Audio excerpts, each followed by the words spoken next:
አነጋጋሪው የፋኖ ድል ብልጽግናን አስደንግጧል። ዝርዝር የግንባር ጀብዶችን ይዘናል። ፋኖ በድጋሜ ደብረ ማርቆስ ከተማ ገብቷል። የብር ሸለቆ ሰልጣኝ ወደ ፋኖ ተቀላቅሏል። እንመለከተዋለን።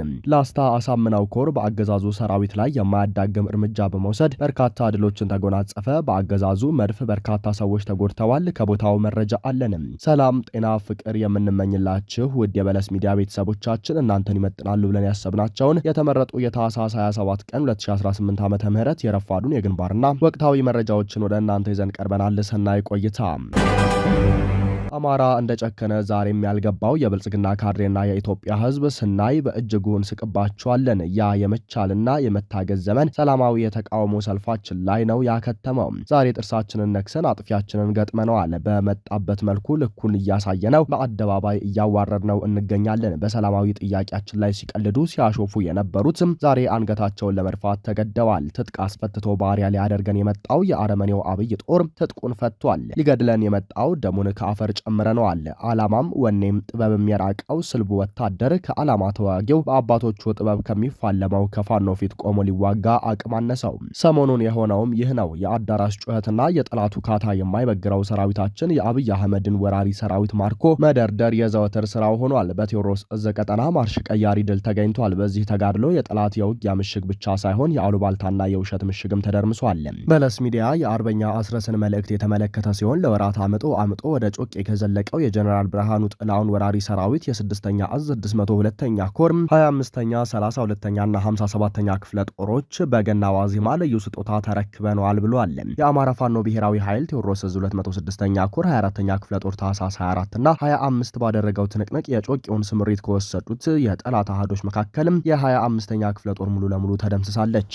የቴዎድሮስ እዝ የመልሶ ማደራጀት ተግባር እንቅልፍ የነሳው ሜጀር ጀነራል ብርሃኑ ጥላሁን ያሰበውን ሳያሳካ ያንቀሳቀሰውን ሰራዊት እንደ ጉማት ነው ደብረ ማርቆስ ባዶ እጁን ተመልሷል።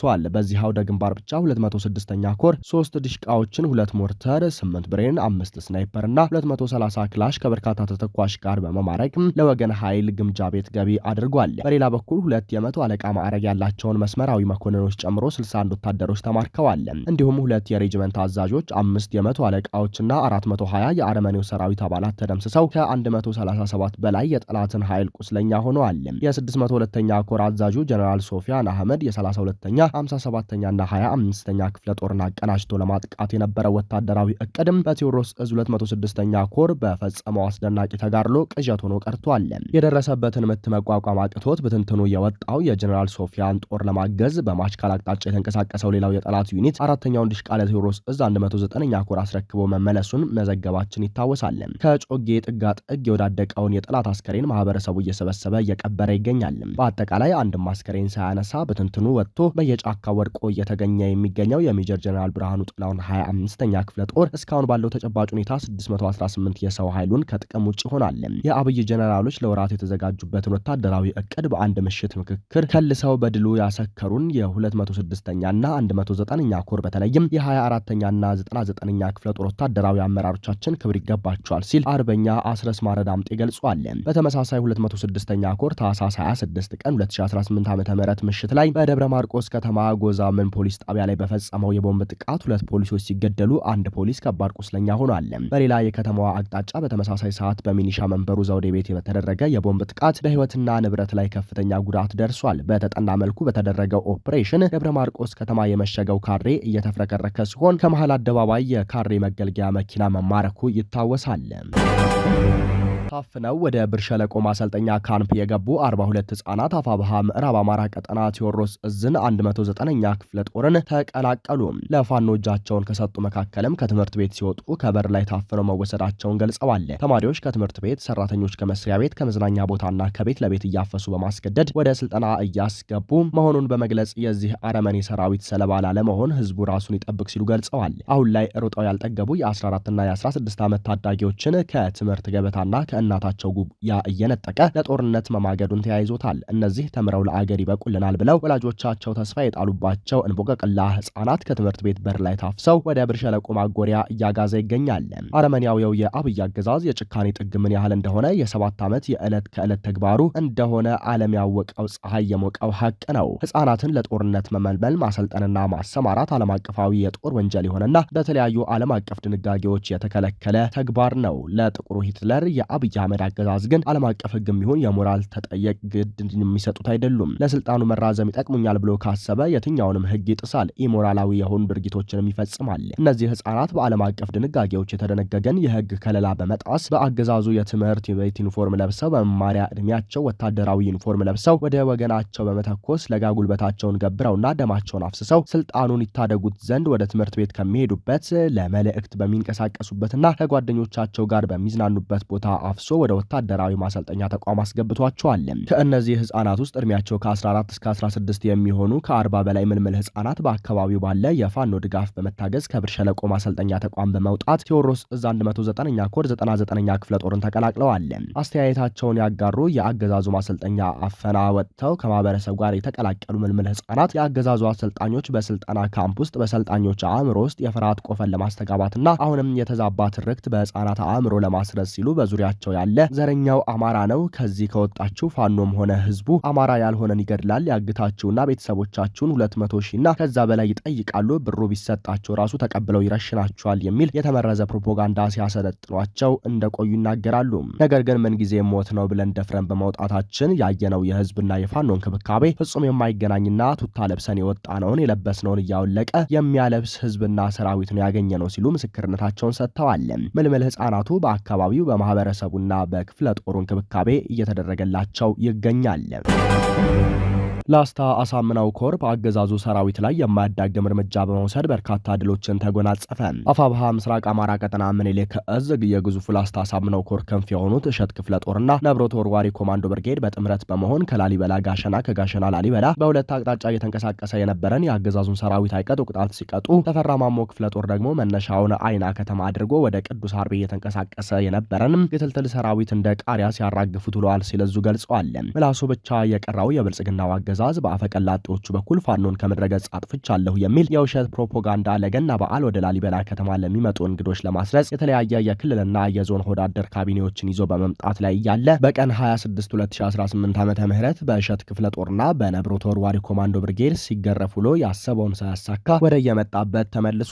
ውጊያውም ከንጋቱ 11 ሰዓት እስከ 6 ሰዓት የዋለ ሲሆን በዚህም ብዛት ያለው የነፍስ ወከፍ መሳሪያዎች ሲማረኩ ከ30 በላይ የአገዛዙ ሰራዊት በእሸት ክፍለ ጦርና በነብሮ ኮማንዶ ብርጌድ ሲደመሰሱ ከወደ ቅዱስ አርቤም ተፈራ ማሞ ክፍለ ጦር ሲገረፉ ሎሙትና ቁስለኛ ሆኖ ወደ አይና ከተማ ተመልሷል ተብሏል። ውጊያን በበላይነት የአፋብሃ ምስራቅ አማራ ቀጠና ምኒልክ እዝ ምክትል ወታደራዊ አዛዥና የላስታ አሳምነው ኮር ሰብሳቢ አርበኛ ወንድሙ ማሩ የመራው ሲሆን አርበኛውም በደመቀ ሁኔታ ታህሳስ 29 ቀን 2018 ዓ.ም የሚከበረው የገና በዓል አገዛዙ ከሚያስበው በላይ እኛ እንዲከበርልን እንፈልጋለን። ነገር ግን በዚህ የበዓል በብልጽግና ፈቀላጤ ስለ አማራ ትግልም ሆነ ስለ አማራ ፋኖ የውሸት ፕሮፓጋንዳ የሚሰራጩ ከሆነ እኛ በአቅራቢያው እስካለን ድረስ እርምጃ እንወስዳለን ብሏል ነው ያለው አፋብሃ ምስራቅ አማራ ቀጠና ምኒልክ እዝ። በተያያዘ ዜና አገዛዙ ፋኖ በፈጸመበት የላውንቸር ጥቃት የአየር መቃወሚያውን ከነ ኦራሉ መውደሙን ተከትሎ በሼክ መሐመድ ሁሴን አልአልሙዲን ስቴዲየም ባጠመደው ጀነራል መርፍ የወልዲያ ዙሪያ አካባቢዎች ላይ የዘፈቀደ ጥቃት ሲፈጽም አድሯል ተባለ። ከወልዲያ ጥቁር ውሃ በቅርብ ርቀት ቃሊ መገንጠያ አካባቢ ልዩ ቦታው ዘንዶ ጅራት ተብሎ በሚጠራው አካባቢ ላይ ታህሳስ 25 2018 ዓ.ም ፋኖ በፈጸመው የላውንቸር ጥቃት አንድ የሰሜን ምስራቅ እዝ አየር መቃወሚያ ተጠምዶ የነበረበት ወታደራዊ ኦራል ተመቶ ሙሉ በሙሉ በእሳት ጋይቶ መውደሙን መዘገባችን ይታወሳል።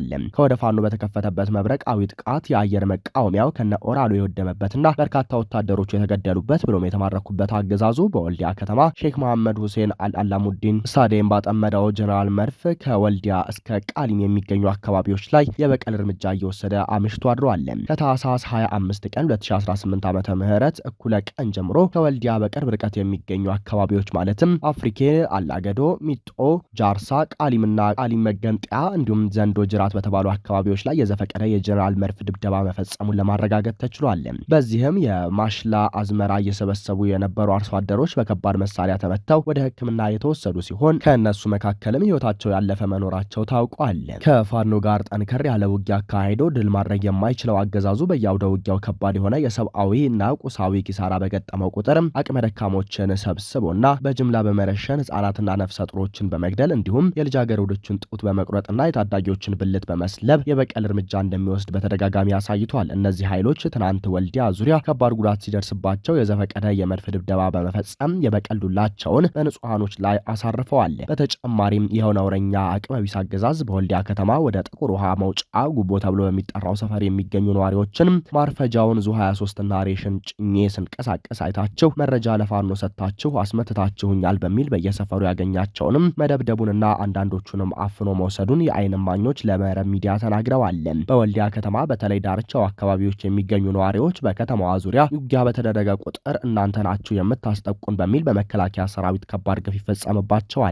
በዚህ ምክንያት በከተማዋ ማር ማቀነባበሪያ ተብሎ በሚጠራው አካባቢ ጎንደር በር ኬላ ዙሪያ የሚገኙ ነዋሪዎች መኖሪያ ቤታቸውን እየለቀቁ ወደ መሃል ከተማዋ ቤት ተከራይተው ለመኖር ተገደዋል ተብሏል። ጎንደር ሪፈራል ሆስፒታል ሕክምና ላይ የነበሩ 37 የአገዛዙ ስልጣን አስጠባቂ ኃይሎች መሞታቸው ተረጋገጠ።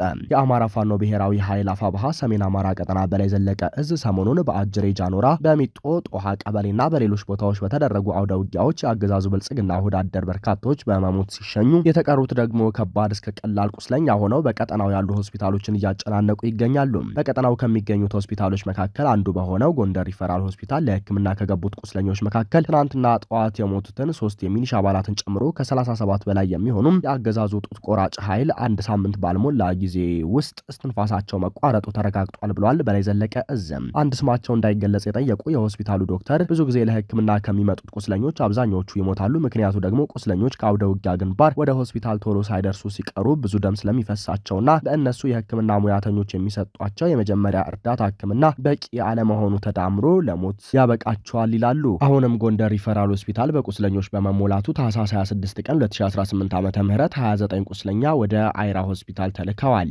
ከ10 በላይ የሚሆኑት ቁስለኞች ደግሞ አሁንም ማንቂያ ክፍል እንደሚገኙ ጠቅሰው የሟቾች ቁጥር ከዚህ በላይ ሊያሻቅብ እንደሚችል ስጋታቸውን ጠቁመዋል።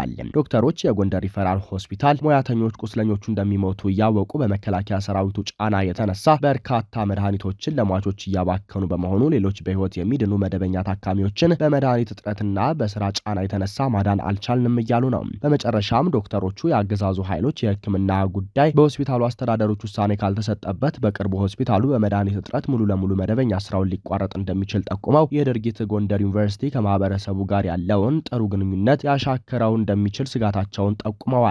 ዓለም አቀፍ የእርዳታ ድርጅቶች ለጤናው ዘርፍ የምትሰጡት እርዳታና ድጋፍ የት እየደረሰ ነው? ለምን አገልግሎት እየዋለ እንደሆነ በአግባቡ እንድትመረምሩና ለህብረተሰቡ ጤና እንድትጨነቁ ስንል ማሳሰብ እንወዳለን ያለው ጎንደር የበጋሻው ክፍለ ጦር ነው። በተያያዘ ዜና ለስብሰባ የመጣው የአገዛዙ አመራር ስብሰባውን አቋርጦ መፈርጠጡ ተሰምቷል። የጎንደር ከተማ አንድ አካል በሆነችው ጠዳ ከተማ እግዚአብሔር አብ ቤተክርስቲያን ላይ የነበሩ ምዕመናን ፋኖን ምረሽ እንድታስገቡ ብሎ ለማስፈራራትና ለማሰር ታህሳስ 26 ቀን 2018 ዓመተ ምህረት የመጣው የአገዛዙ ዘራፊ አመራር በጎንደር የበጋሻው ክፍለ ጦር ቃኝ ብርጌድ አባላት በተከፈተበት ተኩስም ስብሰባውን አቋርጦ እስኪያልበው ድረስ ፈርጥጦ መገጭ ግድብ ገብቷል። የቃኘው ብርጌድ አባላት ለምዕመናን ጥበቃና እንክብካቤ በማድረግ በሰላም ወደ ቤታቸው እንዲመለሱ አድርገዋል ብሏል። የጎንደር የበጋሻው ክፍለ ጦር ህዝብ ግንኙነት አሜሪካ በቬንዙዌላ የሚገኘውን የሩሲያ የጸረ አውሮፕላን መከላከያ ደመሰሰች። በደቡብ አሜሪካ የተቀሰቀሰው ወታደራዊ ግጭት ወደ ከፋ ደረጃ መሸጋገሩን ተከትሎ የአሜሪካ ጦር በቬንዙዌላ የሚገኘውን የሩሲያ ስሪት ቡኬምቱኤ የተባለ የዘመነ የአየር መከላከያ ዘዴን ሙሉ በሙሉ ማውደም ተረጋግጧል። በሚሊተሪና ሌሎች የደህንነት ምንጮች የመጡ መረጃዎች እንደሚያመለክቱት ጥቃቱ የተፈጸመው በካራካስ ከተማ በሚገኘው ላካሩልታ ወታደራዊ አየር ማረፊያ ላይ ሲሆን ይህም የማዱሮ አገዛዝ የአየር ክልሉን ለመከላከል ለመከላከል የነበረውን አቅም በእጅጉ አዳክሞታል። ይህ የአየር ድብደባ አሜሪካ በምዕራቡ ንፍቅ ክበብ የሚገኘው የሩሲያ ወታደራዊ ቁሳቁስና ተጽዕኖ በቀጥታ ኢላማ ያደረገችበት እርምጃ ተደርጎ ተወስዷል። ጥቃቱ የተፈጸመው አሜሪካ በቬንዙዌላ ላይ በጀመረችው ሰፊ ወታደራዊ ዘመቻ ውስጥ ሲሆን በተመሳሳይ ወቅት ፕሬዚዳንት ኒኮላስ ማዱሮ በአሜሪካ ልዩ ኃይሎች ተይዘው ለፍርድ ወደ ኒውዮርክ መወሰዳቸውን የዓለም ትኩረት ስቧል። የአሜሪካ ጦር ከዚህ መከላከያ ዘዴ በተጨማሪ በሩሲያ የተሰሩ ኤስ-300 የተሰኙ የረጅም ርቀት ሚሳኤል መቃወሚያዎችንም መደምሰሱ ተዘግቧል። በአሁኑ ወቅት በቬንዙዌላ ከፍተኛ ወታደራዊ እንቅስቃሴ የሚታይ ሲሆን የሩሲያ ጦር መሳሪያዎች የአሜሪካን ጥቃት መቋቋም አለመቻላቸው በሞስኮና በዋሽንግተን መካከል ያለውን ዲፕሎማሲያዊ ውጥረት ይበልጥ አፋፍሞታል። ክቡራንና ክቡራት አድማጭ ተመልካቾቻችን ለሰዓቱ የነበረን የዜናና የመረጃ ስርጭታችን ይህንን ይመስላል። ጤና ይስጥልን።